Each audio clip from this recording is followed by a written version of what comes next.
Queria agradecer a todos pela presença, é uma honra estar aqui. Eu vou falar sobre hipercrescimento e como a gente mantém o foco no cliente. Eu sou da Grow. A Grow, para quem não sabe, é uma empresa fruto da fusão da Yellow e da Green, né? É uma empresa de micromobilidade urbana.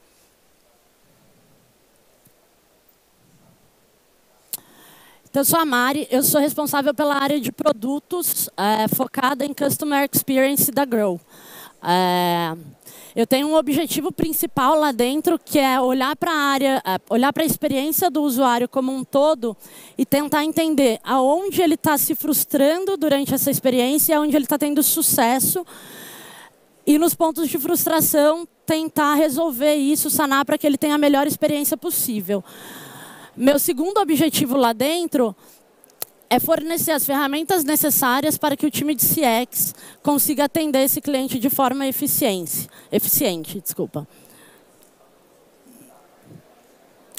Então, como escalar seus negócios mantendo foco no cliente? Aqui a gente está falando de dois principais problemas. O primeiro problema que a gente tem que resolver está relacionado a escalar o negócio, a crescer a empresa de forma escalável. O nosso segundo problema é como que a gente faz isso mantendo o foco no cliente. E aí, quando a gente fala de escalar os nossos negócios, a gente tem algumas métricas que a gente pode medir. Quando eu estou falando de empresa de micromobilidade, a gente pode medir sucesso de escala do negócio, falando sobre quantidade de veículos que a gente tem na rua. E aí, quando eu falo veículos, eu estou falando de bicicletas, patinetes, bicicletas elétricas. Eu posso medir se eu estou tendo sucesso na escalada do meu negócio quando eu contabilizo a quantidade de usuários ativos que eu tenho na minha base. Quando eu meço a quantidade de viagens que a gente está fazendo por dia, por semana, por mês.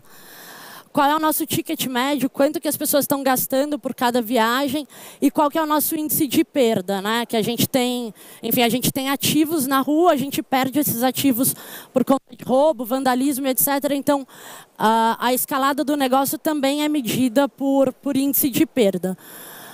E quando a gente está falando de foco no cliente, o sucesso ele é medido pela quantidade de contatos que a gente recebe pelo time de atendimento, qual é o nosso tempo de resolução desses contatos, se a gente está dentro do SLA ou não, se o nosso cliente está tendo um índice de satisfação bom, tanto durante a sua corrida quanto pós-atendimento, caso ele necessite, e também uma questão de churn, se a gente está fidelizando esse cliente ou não.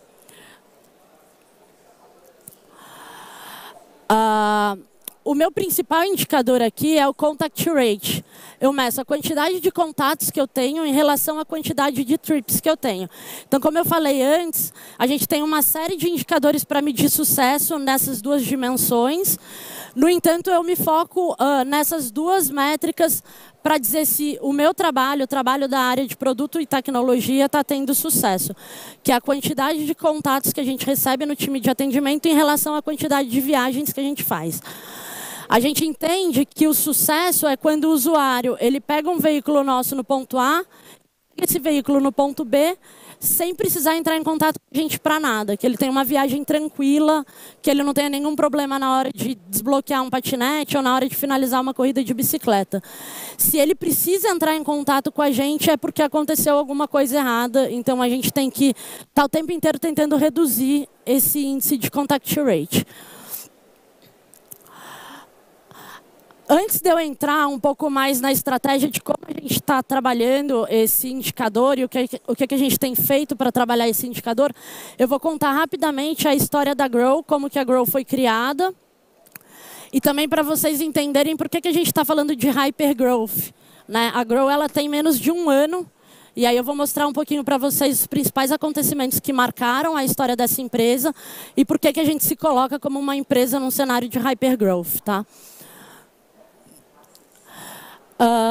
Desculpa, só pegar aqui a data. Na cidade do México, em 27 de julho do ano passado, nascia a Green. A Green é uma empresa de patinetes, foi a primeira empresa de compartilhamento de patinetes da América Latina, e ela surgiu num projeto piloto na Cidade do México, e depois ela se expandiu. Pouquíssimo tempo depois, uma semana depois, no máximo, em São Paulo, nascia a Yellow. A Yellow, não sei se vocês moram em São Paulo, quem mora em São Paulo e trabalha principalmente na região da Vila Olímpia, até Pinheiros, deve ter visto que a cidade amanheceu cheia de bicicleta amarela pela rua e ninguém entendeu nada, foi um super frisson, porque a Yellow estava lançando um modelo de compartilhamento de bikes sem estação, é um modelo que a gente chama de dockless. E isso é super disruptivo para o mercado brasileiro, foi a primeira empresa a criar esse modelo de negócio aqui no Brasil. É importante também dizer que a Yellow foi a empresa que teve o maior investimento Série A da América Latina. A gente recebeu 63 milhões logo de cara na primeira série de investimentos. Uma semana depois, em São Paulo, surgia a Ride. A Ride foi a primeira empresa de compartilhamento de patinetes do Brasil. E ela começou pequena, com 50 patinetes na região ali da Faria Lima, com estações fixas. E depois ela foi crescendo, acho que ela chegou a ter 500 patinetes em São Paulo. Desculpa. Em outubro, a Yellow ela começou o projeto de patinetes também, para competir com a Ride. Então, era um projeto que já vinha desde o início da empresa sendo desenvolvido. A gente lançou bikes primeiro e depois a gente começou a lançar os patinetes. Inicialmente, a gente tinha estações fixas na região da Faria Lima e depois a gente foi mudando para o modelo dockless, né, que é o modelo sem estação fixa. E aí, em 10 de outubro, lá em Bogotá, na Colômbia, que é a cidade sede da RAP, foi anunciado que a Green passaria a oferecer seu serviço dentro da plataforma da RAP. Isso para a RAP significa trazer mais um modelo de negócio para dentro do seu super app, entrar no mercado de mobilidade, que é um mercado que está em plena ascensão. E para a Green significa uma parceria estratégica para a expansão do seu business dentro da América Latina.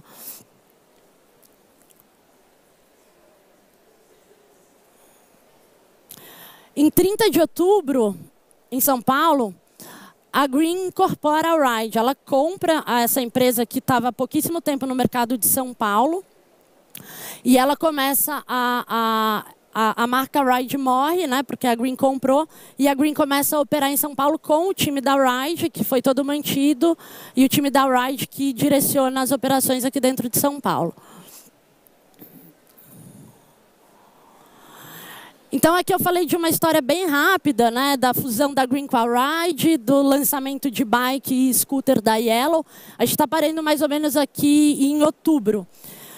Entre novembro e janeiro, essas empresas se dedicaram a expandir seus negócios para novas cidades. A Yellow focou no mercado brasileiro, então ela lançou 9 cidades dentro do Brasil. E a Green teve uma estratégia de expansão para a América Latina. Então, ela não cresceu em número de cidades dentro do México ou dentro do Brasil, mas ela expandiu para Colômbia e Chile. A expansão dela tinha uma estratégia mais internacional. Eu fui contratada pela Yellow em dezembro, quando eu comecei a fazer parte do time de produtos, né?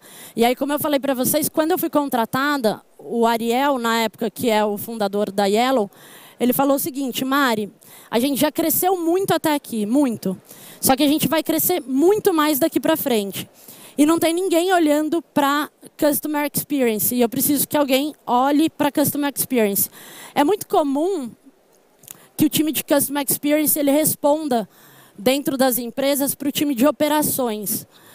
E o Ariel me trouxe que dentro da Yellow, o time de Customer Experience faria parte do time de produtos. Para o time de Customer Experience ter maior proximidade com o time de produtos. E ele falou, como a gente vai crescer muito em volume de viagens por dia, por mês, etc., eu preciso que você faça alguma coisa para a gente não crescer tanto em número de contatos, não crescer proporcionalmente em número de contatos, porque senão a gente não vai dar conta. Eu não quero ter um time de atendimento com mais de 1000 pessoas aqui dentro. Então se vira, vê o que você faz, mas você precisa fazer alguma coisa. Então, a minha métrica, eu fui contratada para olhar para essa métrica aqui, que é de contact rate, contatos em relação a viagens, tá? E aí, a primeira coisa que eu fiz foi entender qual é a jornada do usuário. Quais são as motivações que o usuário tem para usar uma bicicleta, usar um patinete, por exemplo, e não usar o Uber. Depois que ele decide por usar, qual é a jornada dele? Quais são os touch points que ele tem junto com o aplicativo ou junto com os times da Yellow para que essa jornada aconteça? E aí eu comecei a mapear os touch points dessa jornada. E a primeira coisa é, o usuário ele tem que fazer o download do app. Depois o usuário ele tem que colocar dinheiro na carteira dele. Depois o usuário ele tem que encontrar uma scooter ou uma bicicleta. Depois o usuário ele tem que fazer o desbloqueio dessa scooter ou dessa bicicleta pelo aplicativo. O usuário percorre o seu percurso, né, de ponto A a ponto B.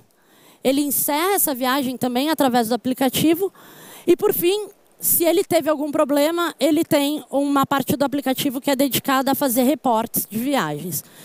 Então, basicamente, eu mapeei toda a jornada do usuário. Aqui tá em macro etapas. Na verdade, esse mapeamento ele é feito de forma bem mais minuciosa. E aí, o próximo ponto é, eu preciso diagnosticar onde que o usuário está tendo frustração durante essa jornada e onde o usuário está satisfeito com essa jornada.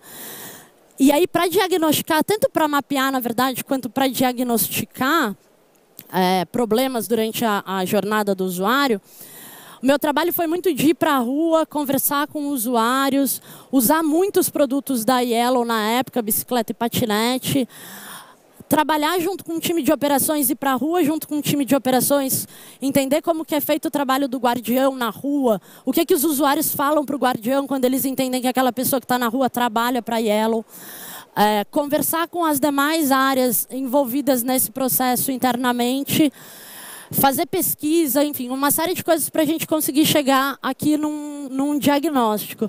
Também é importante ressaltar, antes que eu me esqueça, que cada uma dessas etapas que a gente mapeou da jornada do usuário, elas também serviram de insumo para a gente popular o Zendesk. Então, cada uma dessas etapas, de forma um pouquinho mais quebrada, elas se tornaram os nossos motivos de contato dentro do Zendesk. E aí, quando eu extraio relatórios do Zendesk relacionados a esses motivos de contato, eu também consigo identificar aonde estão os pain points, né? Os pontos de frustração da jornada do usuário. Isso também me ajudou bastante nesse mapeamento. E aí, basicamente, a gente vai fazendo um diagnóstico como esse. Isso aqui é ilustrativo, mas, enfim, possivelmente, quando a gente começou esse trabalho, isso aqui estava muito mais vermelho do que verde. E a gente começa a atuar. É legal que quando a gente começa a diagnosticar, a gente começa a perceber que a gente tem problemas relacionados ao aplicativo, que são mesmo bugs, crash, etc. A gente começa a perceber muitos problemas de usabilidade dentro do aplicativo. O usuário não entende como ele desbloqueia, ele não entende como ele finaliza, ele não entende como ele reporta um problema caso ele tenha. A gente começa a perceber que falta muita informação básica também dentro do aplicativo.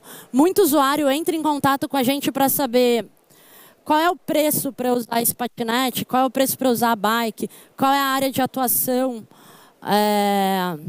qual é o horário da operação de vocês, etc. Tudo isso foi diagnosticado que eram informações básicas que o usuário não tinha acesso dentro da aplicação, dentro do nosso aplicativo. A gente também identificou muitos problemas mecânicos nas bicicletas, nos patinetes. Bicicleta quebrava muito. Problema de disponibilidade. Muita gente entrando em contato falando, poxa, na minha região não tem bicicleta. Quando que vocês vão abrir a área de atuação da minha região? Ou, na minha região até, até faz parte da área de atuação, mas sempre que eu saio do trabalho não tem bicicleta para eu usar. Desculpa. E uma questão de acessibilidade também. O patinete é muito caro, eu não posso usar o patinete. Ou eu não tenho cartão de crédito, como que eu uso esse serviço? Ele não é acessível para mim. Também um problema relacionado também à falta de informação. E aí, legal que a gente começa a notar que nenhuma dessas categorias de problemas que eu estou mostrando aqui são problemas que o time de atendimento por si só consegue resolver. São problemas que o time de atendimento traz para dentro da empresa e diversas áreas da empresa têm a obrigação de olhar para isso com cuidado e resolver, né? Então, quando a gente fala de bugs, de problema de usabilidade, de problema de falta de informação dentro do aplicativo, a gente está falando com um time de produtos e engenharia. Basicamente, eu tomo a frente disso dentro da Grow. Mas quando eu estou falando, por exemplo, de problemas mecânicos, de falta de disponibilidade, a gente está falando de problemas relacionados ao time de operação. O time de operação é responsável por isso, né? E quando eu estou falando de acessibilidade e disponibilidade também, a gente também está falando com um time de planejamento. Enfim, o que eu acho legal ressaltar aqui nesse ponto é que a experiência do usuário ela não é de responsabilidade do time de CX. A experiência do usuário ela deve ser de responsabilidade de cada pessoa que trabalha dentro de uma empresa. O RH é responsável no final pela experiência do usuário. Se o RH não contrata um time bom e não faz uma boa gestão de pessoas que trabalham naquela empresa, de alguma forma, mesmo que indireta, isso vai afetar a experiência do usuário no final. E aí, uma coisa legal que a gente fez dentro da Yellow naquela época, e é uma coisa que eu acho que a gente deveria até fazer com mais frequência, a gente chamou lá de CX Day, que é basicamente pessoas de todas as áreas sentarem junto com o time de CX e trabalhar lá um período, umas 4 horas, atendendo o chat, olhando o ticket e entendendo onde que está doendo o calo, onde que dói o calo, porque a resposta dessas pessoas que participaram do CX Day foi: eu não tinha noção de que esse problema estava acontecendo, eu não tinha noção que isso afetava tanto a experiência do cliente, eu não tinha noção que eu tenho um papel fundamental para resolver esse problema. Então, isso eu acho super interessante, gostaria até de fazer com mais frequência. Na verdade, a gente está tentando trazer isso para o onboarding de novos funcionários. Então, quando um novo funcionário entrar, ele faz parte do onboarding dele, ficar um tempo com um time de CX, entendendo. Porque, basicamente, CX é o interlocutor mais próximo que a gente tem do nosso cliente, né? Ou você vai na rua e fala com os clientes, coisas que não dá para a gente fazer o tempo inteiro, embora eu ache que seja super importante. A gente tem o time de CX, a gente tem que aproveitar mais o time de CX. O time de CX tem muita informação para trazer para a gente. E até uma coisa legal também, uma das coisas que o Ariel me falou quando ele me contratou, naquela época, em dezembro, ele falou: Mari, se eu tiver que crescer muito o time de CX, de forma proporcional ao crescimento que eu estou esperando dessa empresa, eu não vou conseguir ter 1000 pessoas trabalhando aqui nesse ambiente. E a gente quer que o time de CX trabalhe no mesmo andar que o time de produtos, engenharia, operações, de preferência sentado do lado das pessoas, de preferência espalhados pela empresa. Porque todo mundo tem que ter contato com o time de CX. Uma vez que você isola o time de CX, o time de atendimento, do restante da empresa, atendimento tem 1000 pessoas, não cabe mais nesse prédio, vamos colocar eles em outro lugar, você está perdendo a informação mais preciosa que você tem. Você está perdendo o contato mais fácil que você tem com o seu cliente. E isso é uma das coisas que a gente não queria que acontecesse. E aí, quando a gente entra na parte do solucionar, é muito um trabalho de PM, que é o meu trabalho, de entender, beleza, eu tenho todos esses pain points mapeados, mas qual está gerando mais impacto para o cliente? Onde que o calo está doendo mais? Onde que existe o maior número de reclamações? E aí, então, a gente prioriza, desenha soluções e começa a atuar. É legal dizer que, muitas vezes, a gente cria soluções, propõe soluções que, a curto prazo, resolve um problema enorme E essas geralmente são as soluções priorizadas. E, por outro lado, existem soluções que não importa o que eu queira fazer, essa solução ela vai demorar muito tempo. É uma solução de longo prazo. Envolve outras áreas, envolve um tempo de desenvolvimento para a tecnologia muito grande, etc. E é super importante que, quando a gente não tem uma solução a curto prazo para dar para o nosso cliente, a gente pensar em soluções paliativas, mas mais importante até do que ter soluções paliativas, é informar, é comunicar o time de atendimento que, olha, para esse problema aqui que está chegando de monte aqui no atendimento, a gente não vai resolver em menos de um mês. Existe esse caminho alternativo aqui que pode resolver mais ou menos o problema do cliente, mas não vai resolver definitivamente. O time de CX, quando recebe um problema como esse, tendo em vista que ele está alinhado com o time de produtos, engenharia, operações, etc., de que esse problema não tem solução, ele muitas vezes consegue transformar uma frustração numa etapa da jornada do usuário em uma boa experiência. No entanto, se o time de atendimento não recebe essa informação, se ele não está alinhado em relação ao que o time de produtos e engenharia está fazendo, muitas vezes ele não consegue dar caminhos alternativos para o cliente, e o cliente que entrou em contato porque já teve uma frustração durante a sua jornada, ele sai do atendimento ainda mais frustrado. Então, muitas vezes, a gente não vai conseguir aniquilar todos os pain points que a gente tem numa jornada, mas a gente consegue sim transformar um pain point num gain point, numa satisfação depois que o usuário entra em contato com o time de atendimento. E aqui de dezembro, início de dezembro até janeiro, que foi mais ou menos, foram 2 meses desde que eu fui contratada, a gente criou algumas soluções para problemas recorrentes que estavam acontecendo. Então, a gente primeiro fez um mapeamento de muitos bugs que tinham na aplicação. O aplicativo tinha 4 meses de vida, é muito comum que tenham muitos bugs. Então, a gente fez o levantamento dos principais bugs, do que mais tinha impacto, o que mais estava afetando o usuário. E muito legal, porque o time de produtos e engenharia, ele é dividido em vários squads. A gente tem squads que olham para a parte de operações, a gente tem squads que olham para a parte do aplicativo do usuário em si, a gente tem squad de pagamentos, a gente tem squad de CX. Eu, como gerente da squad de CX, eu não tenho autonomia para sair resolvendo todos os bugs do aplicativo. Isso não é responsabilidade minha, é responsabilidade de outros squads. Mas o legal é que a parte de CX ela é tão forte, ela é tão prioritária dentro da Grow, que quando a gente apresenta um bug e a gente prova que esse bug está causando muito impacto para o usuário, qualquer squad de produto e engenharia para o que está fazendo para resolver esse bug. Então, CX é sempre prioridade dentro das demandas que as outras squads têm lá dentro. Então, a gente solucionou uma série de bugs nesses 2 meses. A gente fez algumas melhorias na parte de reporte de problemas que a gente tinha dentro do aplicativo.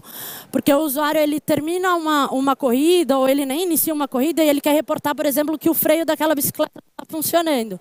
A gente tinha um modelo de reporte de problemas mecânicos que o usuário reportava, mas não reportava com um detalhe suficiente que a gente precisava para poder agir sobre esses dados. Então, uma das coisas que a gente fez foi melhorar o reporte de problemas mecânicos. Hoje, ele consegue levar para o time de operações e para o time de engenheiros de supply uma informação muito mais precisa e muito mais confiável para que eles possam agir em cima disso.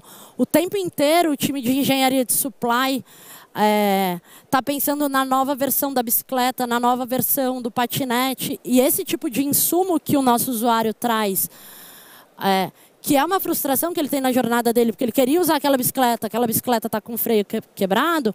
Se a gente consegue levar isso de uma forma ordenada para o time de supply, possivelmente na nova versão da bike, esse freio ele vai ser mais resistente, ele vai funcionar melhor e etc. Uma das coisas que a gente criou foi isso aqui que está na tela, é o Help Center. A gente tem algumas A gente tem algumas informações, como eu falei lá no começo, a gente não tinha informações básicas que deveriam estar dentro do aplicativo de fácil consulta para o usuário. Que é preço, que é área de atuação, que é horário de operação. Só que essas informações, elas variam de cidade para cidade. A gente não tem um preço em São Paulo, não é o mesmo preço do Rio necessariamente, que não é o mesmo preço de Curitiba. A área de atuação muda de cidade para cidade, obviamente. Então, o que a gente construiu foi um Help Center dinâmico. Ele é integrado ao nosso sistema de operações. A gente tem um time responsável pela expansão. E esse time, quando ele lança uma nova cidade, ele entra nesse sistema, nesse back-office, e coloca, estou lançando aqui bicicleta em São José. Então, ele vai colocar qual é o preço da bicicleta para São José, qual é a área de atuação dentro da cidade de São José dos Campos, qual é o horário que a gente vai deixar as bicicletas disponíveis, etc. Então, cada cidade nova que é lançada pelo time de expansão, o sistema é munido dessas informações e o Help Center consome essas informações. Então, se eu abro o Help Center aqui em São Paulo, eu vou ter informações de bike elétrica, de patinete. Se eu abro o Help Center, por exemplo, no Rio de Janeiro, que a gente só opera com patinete, o Help Center ele só vai ter informações relacionadas a patinete e assim por diante em todas as cidades que a gente atua. E é super legal porque, obviamente, cada cidade nova ela tem que ser comunicada ao time de atendimento, para o time de atendimento saber, etc. Mas não é uma preocupação para o time de atendimento de que a informação está chegando para o usuário assim que ele abrir o aplicativo e procurar por essa informação. E, basicamente, esses desenvolvimentos, essas iniciativas que a gente fez, elas estão muito ligadas à redução do nosso número de contatos, mas a gente também não pode esquecer que um outro indicador que também é responsabilidade do meu time é oferecer para o time de CX as ferramentas adequadas para que eles possam ter eficiência também no atendimento. Então, uma das coisas que a gente fez e a gente faz o tempo inteiro é o desenvolvimento de apps dentro da plataforma do Zendesk. Então, hoje o nosso time de CX ele não trabalha com nenhum back-office. Tudo que o nosso time de CX precisa está dentro do Zendesk. O Zendesk está todo integrado com o nosso sistema de operações, nosso sistema de back-office para usuário, nosso database, todos os dados que o nosso agente de CX precisa, ele tem dentro da plataforma do Zendesk. Ele não perde tempo nenhum consultando uma série de outros sistemas para trazer a resposta para o cliente. E uma outra coisa também que a gente fez foi a parte de automatização de processos operacionais. Como, por exemplo, o estorno. Quando o usuário ele tem uma má experiência durante a corrida, enfim, por exemplo, ele termina de usar a bicicleta, só que o tempo inteiro ele estava com a bicicleta meio capenga, o percurso dele foi ruim, etc. Ele vai reportar um problema mecânico e ele espera que a gente estorne o valor dessa corrida. Ele não acha justo que a gente tenha cobrado para ele andar numa bicicleta capenga, por exemplo. Ou, muitas vezes, o que acontece é que, para você finalizar uma corrida de patinete, você precisa estar com o sinal de internet ou com o Bluetooth ligado. E, muitas vezes, o Bluetooth do patinete e o sinal de internet do patinete, muitas vezes, não funciona. Ou, às vezes, o do seu celular não funciona e aquela corrida ela fica rodando e você não consegue finalizar aquela corrida. Então, muitas vezes, o usuário é cobrado, sei lá, R$1.000 por uma corrida, a carteira dele fica negativa por um problema nosso. Né?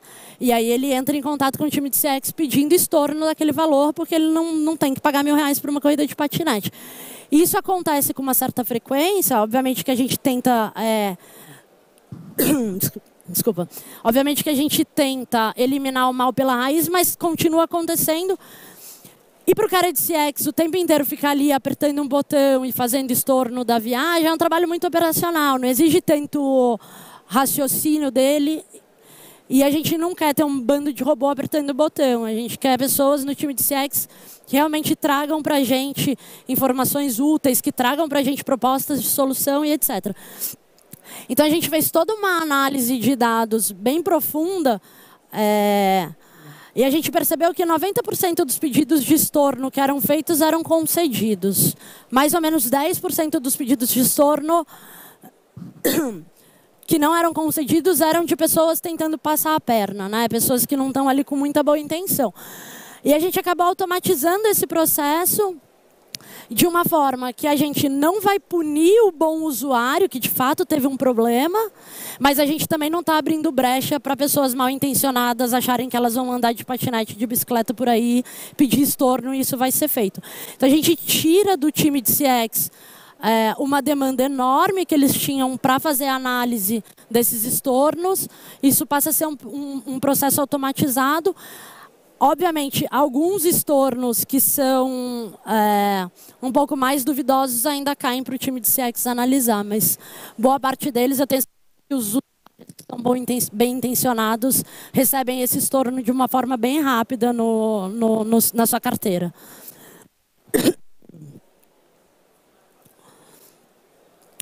E aí, aqui trazendo um pouco do número, até janeiro eu trabalhava na Yellow, né? Não trabalhava na Green, mas eu puxei aqui um pouco dos dados da Green. Dentro desse hypergrowth, a Green ela teve de agosto até janeiro um crescimento de 10 vezes no número de trips que ela fazia. Então, ela fecha o primeiro mês de operação com um número X, e até o final de janeiro ela faz 10 vezes o número, o número de viagens. Então é um crescimento exponencial bastante interessante. A Green, com as suas ações do lado dela, eu ainda não estava envolvida nessa operação, ela consegue reduzir pela metade o seu índice de contact rate. E ela tem um aumento de 5 vezes o time de CX. Então, desde que ela começou até janeiro, o time de CX aumentou 5 vezes. Por outro lado, a Yellow, ela teve um crescimento um pouco mais modesto. Ela cresceu 2,5. A gente conseguiu reduzir também o nosso contact rate pela metade, mas a gente conseguiu manter o mesmo time, o mesmo tamanho do nosso time de atendimento. Porque foi basicamente proporcional, né? A redução do nosso contact rate ela foi proporcional ao nosso crescimento. E por isso a gente consegue manter uma linha de um tamanho de time sem precisar crescer muito ele. Até também por conta das automatizações e das melhorias de eficiência que a gente fez dentro do Zendesk. E aí eu vou voltar um pouquinho aqui para a história. E aqui no dia 30 de janeiro desse ano estava nascendo a Grow, né? A Grow, então, ela é fruto da fusão da Green com a Yellow. Quando foi feita essa fusão, essas duas empresas juntas, elas são... A Grow, né, no caso, ela é a terceira maior empresa de micromobilidade da América Latina e junto com a fusão ela recebe um aporte de 150 milhões de dólares para fazer a expansão no mercado da América Latina. Então hoje a gente está em 7 países, em mais de 20 cidades dentro desses países. A gente tem mais de 2.000 colaboradores trabalhando com a gente. Mais da metade é time de rua, mas são todos contratados. A gente tem mais de 1 milhão de usuários, acho que bem mais, e a gente já fez mais de 10 milhões de corridas. E aí mostrar um pouco de como está o cenário, então, de fevereiro até agora, já falando como Grow, tá?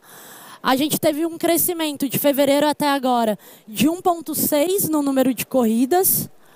A gente teve uma redução de 1,7 no índice de contact rate. Então, mais uma vez, eu estou falando de proporção. No mesmo tamanho que eu cresço, eu reduzo o contact rate e isso faz com que eu consiga manter o time de CX no mesmo tamanho. Então, quando a Green se juntou à Yellow, o time da Green devia ter um time de CX 6 vezes maior do que o time da Yellow. A gente se juntou, passamos a ser um time só, que atende tanto Green quanto Yellow. E esse time ele já tinha um tamanho bom para aguentar um crescimento nosso a médio e longo prazo. Como a gente cresceu 1,6 e a gente conseguiu reduzir o nosso contact rate em 1,7 de maneira proporcional, a gente desde então não precisou contratar mais ninguém para o time de atendimento, para o nosso time de CX.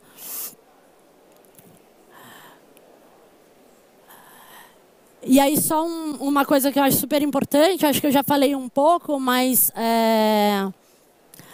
eu acho que se todas as áreas da empresa elas se comprometem com a experiência do usuário, a gente nunca vai precisar ter um time de CX gigante. Eu acho que aquela percepção que a gente tinha de times de atendimento enormes, de contact center, tudo isso pode ser evitado se a gente tem uma empresa comprometida com a experiência do usuário. E muito mais importante do que eu ter um time enorme e eu ser head de CX de 1.000 pessoas e eu ter supervisores, coordenadores, etc., é eu ter um time que ele está sempre sob medida para aquilo que eu preciso. E aí sim eu consigo contratar profissionais cada vez mais capacitados, porque eu não vou precisar ter 1.000 pessoas, eu vou precisar ter um contingente menor. E esses profissionais eles devem ser reconhecidos como uma parte extremamente importante da empresa. Eu vejo muito em outras experiências que eu tive o time de CX um pouco isolado do restante da empresa, como se eles não tivessem tanta importância. E é muito, muito legal quando você reconhece a importância deles, porque eles passam a ter muito mais empatia na hora de lidar com os problemas, eles passam a se importar muito mais com os problemas da empresa, eles passam a querer informar e conversar com outras pessoas da empresa e levar esses problemas de forma mais livre. E eles conseguem ter mais autonomia, inclusive para propor soluções, para mudar de área, uma série de coisas que são feitas. Então, era um pouco disso que eu queria falar para vocês. Obrigada, foi uma honra. Obrigada, gente.